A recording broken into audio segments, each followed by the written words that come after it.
오늘은 시편 37편의 마지막 단락에 있는 말씀입니다.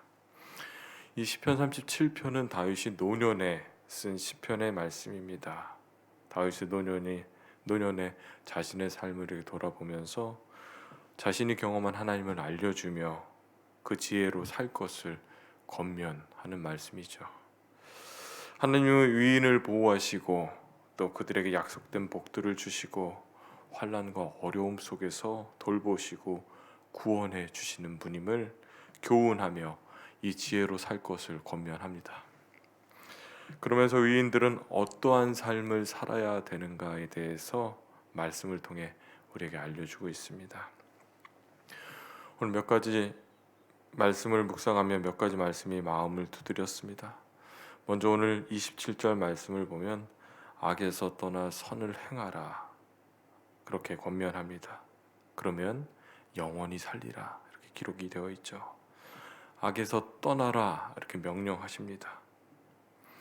우리는 완벽하지 못합니다. 연약하지요.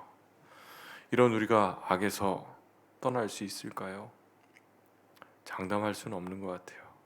그러나 오늘 말씀은 분명히 우리에게 이야기합니다. 악에서 떠나라. 악에서 떠나라. 그러면 악에서 떠나기 위해서는 악이 무엇인지 좀 생각을 해봐야 될 것 같습니다. 악이 무엇일까요?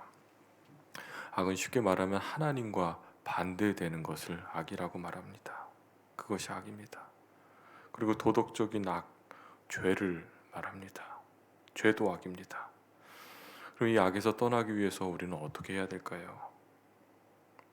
사실 우리의 힘으로 할 수 있는 건 없습니다. 왜 그러냐면요, 때로는 무엇이 악인지 우리가 분별하지 못할 때도 있기 때문이죠. 그래서 우리가 악에서 떠나는 길은 우리가 하나님 안에 거할 때, 하나님과 함께할 때, 또 예수님의 은혜로, 예수의 공로로 우리가 악에서 떠나게 되는 줄 믿습니다. 또 악에서 떠나라는 말은 죄의 자리에서 떠나라는 것입니다. 죄의 삭은 사망이죠. 죄의 자리, 죽음의 자리에서 떠나라는 것입니다. 악에서 떠나 선을 행하라는 것, 죽음의 자리에서 생명의 자리로 나오라는 것입니다. 그러면은 영원히 살리라. 선하신 주님을 따라 사는 것, 그것이 선을 행하는 것인 줄 믿습니다. 악에서 떠나 영원한 생명 되시는 선하신 그 주님과 함께하는 것, 이것이 오늘 저와 여러분에게 주시는 첫 번째 말씀인 줄 믿습니다. 이것이 오늘 우리가 살아야 되는 삶입니다. 오늘 말씀에 보면 악에서 떠나 선을 행하는 그 의인의 삶은 오늘 우리가 함께 읽은 말씀 30절 31절에 이렇게 설명하고 있습니다. 의인의 입은 지혜로우며 그의 혀는 정의를 말하고 그의 마음엔 하나님의 법이 있다라고 기록되어 있습니다.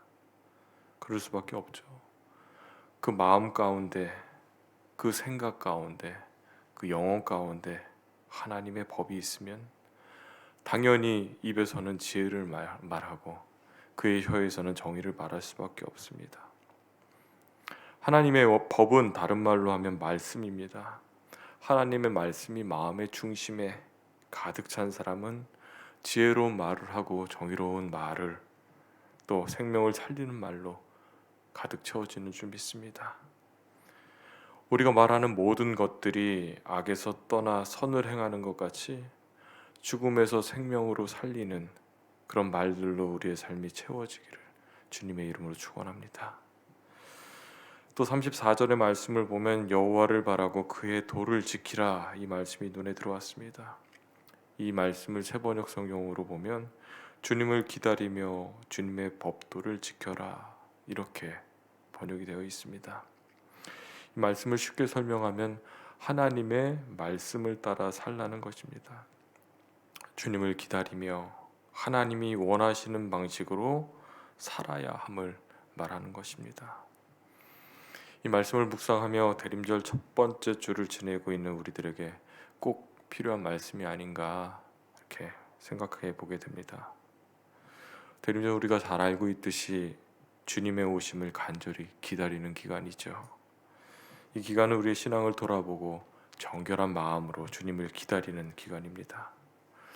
이 기간 그냥 기다리는 것이 아니라 오늘 말씀에서처럼 말씀으로 우리의 삶을 돌아보고 말씀대로 살아내는 그런 도전의 말씀으로 읽게 되었습니다.